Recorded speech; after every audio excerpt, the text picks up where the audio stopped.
high-profile discussions on cross-border partnerships, agribusiness, industrial revolution, and of course sustainable development were just a few that marked the second edition of the Africa 2017 Investment Summit, which took place in Egypt.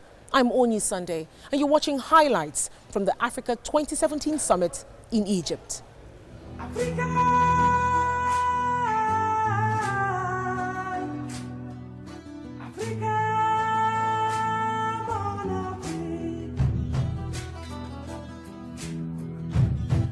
According to a 2014 report on Africa's position in global trade, the continent's share of global export stands at 2.4%, while sub-Saharan Africa's accounts for 1.7% of that figure.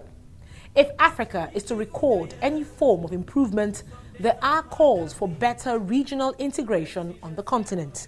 Actually, I want to mention we just finished the presidential breakout.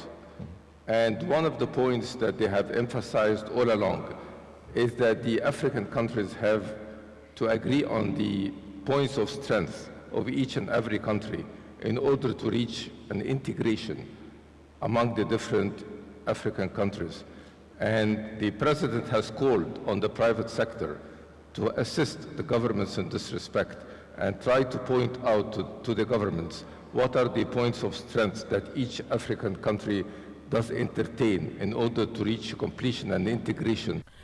For an improvement in intra-regional trade or world trade to take place, African countries must have commodities to exchange. To modernize our backbone economy, agriculture, into industrialization, manufacturing is the linking and the bridge to transform the one.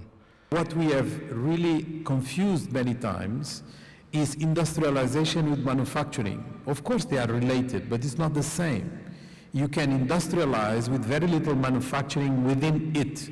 But industrialization is about economic structures that are completely different from the previous periods in time. If we are going to be able to capture some of the potential of the new technologies, it's very difficult for us to bypass completely industrialization. As simple as the formula may sound, the infrastructure deficit across the continent remains a major obstacle. What is the impediment of trade, of cross-border trading in African continent is infrastructure. Infrastructure is the basis for anything. Infrastructure, also energy in that infrastructure. Today, we know that 698 million people do not have access to basic sanitary facilities and clean drinking water on our continent. 620 million people do not have access to electricity. The entire continent of Africa has as much electricity as Spain. A country like Nigeria, 200 million people, has as much electricity as New York City. This is very shameful. According to Timothy McPherson Jr., the Minister of Finance, Akupong, Jamaica, the solution to Africa's major challenge lies in its integration. The question that we had to ask ourselves is, what part of the economy do we have in common? Because we have to work in a sphere of commonality. And obviously from a Caribbean perspective and from a Sunbelt region perspective, we've come to realize that the greatest area of commonality between continental Africa and the diaspora is the sun, which shines 365 days a year in our Sunbelt region communities.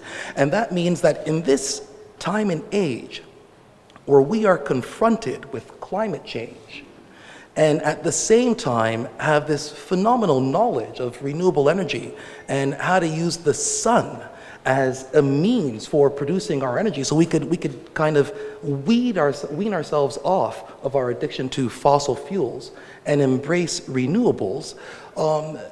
We've taken the stance that renewable energy in general and solar energy in particular will be the sphere of engagement for which the diaspora engages the continent. Africa requires over $90 billion to address its infrastructure deficit and will require the input of the private sector to plug this shortfall.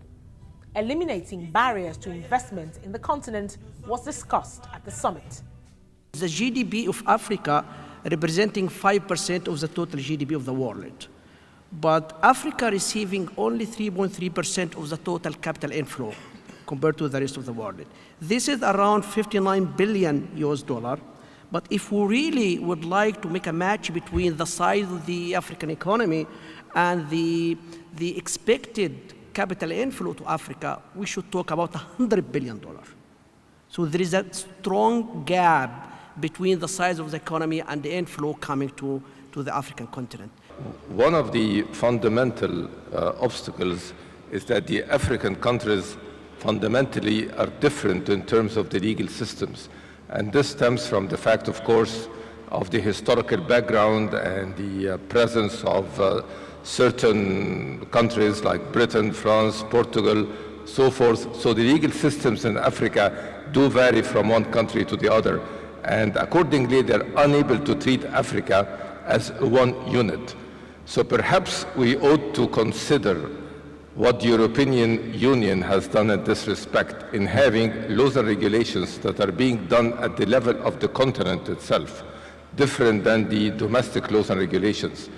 The real problem, in my view, is one, information. There's a huge lack of information between Africans, and we've seen that at Exim Bank. We've seen situations, for example, where a bank in country A would not be willing to accept the risk of a neighboring bank in country B, just because they simply do not have information about it, right? It's not, there's no issue of risk at all, you know. It's an issue of perception and lack of information. While the debate on a single currency for the African continent is ongoing, Isabel dos Santos, chair of Unitel Angola, says the solution may not lie in a single currency. I don't think we necessarily need a single currency. I don't think that's necessary, but definitely an integration between our central banks. Our central banks need to start talking to each other. Currently, they're not. They need to find a way, to find a platform where they integrate a payment system, where you can actually convert currencies from one country to another without going through a third barter currency like the euro or like the yen or like the dollar. To further support the essence of the summit aimed at promoting regional integration, the Egyptian Export Bank and Afrexim Bank signed a financial agreement aimed at promoting export in Egypt. We are pleased to be collaborating with the Export Development Bank of Egypt to put in place an export support scheme for Egypt in an amount of $500 million. The facility will refinance and rediscount financing provided to exporters by Export Development Bank of Egypt as well as other Egyptian banks. Export Development Bank's customer base, as it exists now, is already 75% exporters who rely on our bank to address their challenges. And in order to penetrate and grow their business into Africa, they are faced with three main challenges: access to finance, mitigating sovereign and commercial risk, awareness of the African markets and its needs. Accordingly, the major objective of the scheme we are signing today is to help tackle and resolve all these challenges. To further develop human capacity, Egypt's Ministry of Education also signed an MOU with Regent University in South Africa. This is an important university in South Africa. They are teaching business and management and finance.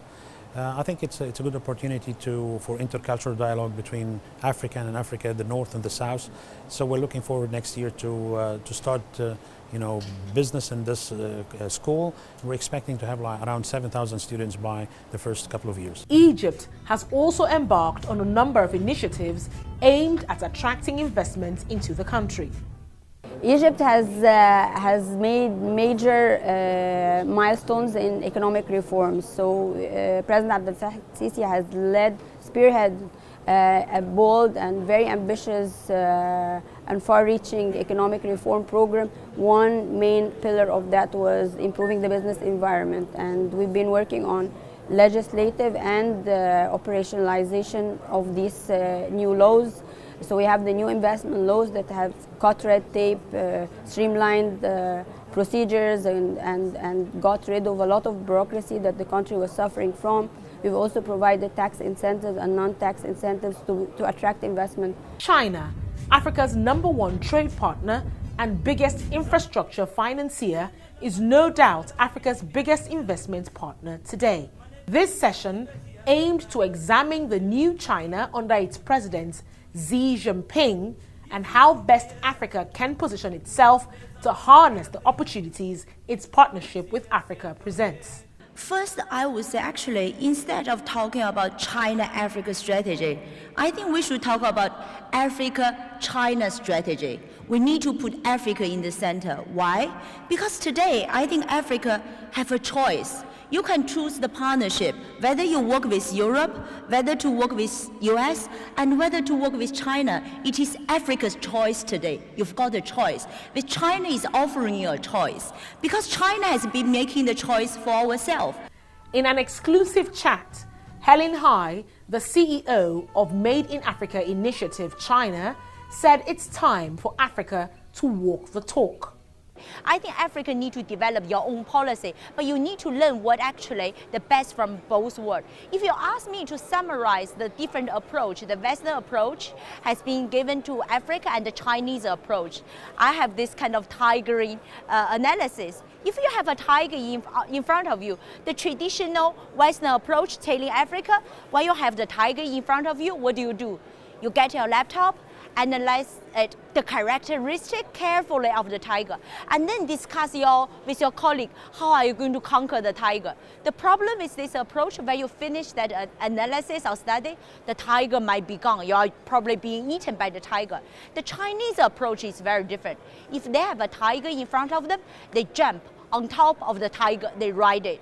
From discussions at the Egypt 2017 summit, it is clear that the time for Africa to act is now. Knowing that the digital revolution is accelerating things, we are in an exponential curve of transformation. Therefore, we do not have time, since the next 5 years will change the world, our countries included, more than the last 50 years. And if you continue the same reasoning, the next 10 or 15 years will change the world as much as the last 1,000 years. So we need to be aware of that. Since when you are aware of that, you should, specifically in our countries and African countries, we should not reinvent the wheel. We should pick up on what is good in one country, implement it, adapt it, and move on. Africa 2017 welcomed more than 1,500 delegates from 105 countries, representing a wide variety of sectors and industries. During the 3 days, the forum hosted 6 heads of state and various senior officials, all showing their engagement to strengthen intra-Africa trade and cooperation and recognizing the importance of the private sector to do so. And on that note, we draw the curtains on this year's edition of the Africa 2017 Investment Summit, which took place in Sharm el-Sheikh, Egypt. I'm ONYI Sunday. Thank you so much for watching, and goodbye. But as they say in Egypt, ma salama.